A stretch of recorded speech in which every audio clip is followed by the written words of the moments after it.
Tree pose, which is standing straight with hands in Namaskar position, eyes closed.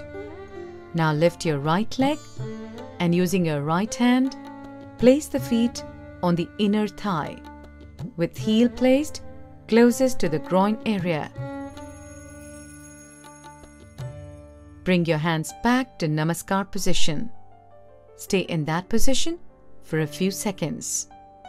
Slowly bring your hands up and bring both hands apart and move them towards either side of the body in line with shoulders, and then resume Namaskar position. Now relax and bring your right foot front and down. Repeat the same with left leg.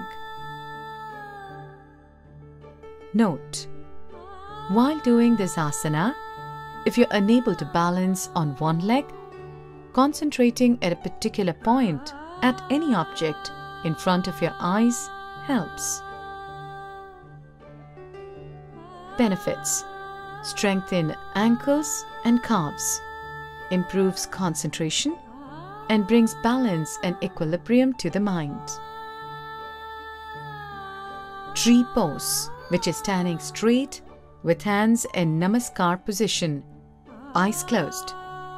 Now lift your right leg and using your right hand, place the feet on the inner thigh with heel placed closest to the groin area. Bring your hands back to Namaskar position. Stay in that position for a few seconds. Slowly bring your hands up and bring both hands apart and move them towards either side of the body in line with shoulders, and then resume Namaskar position. Now relax and bring your right foot front and down.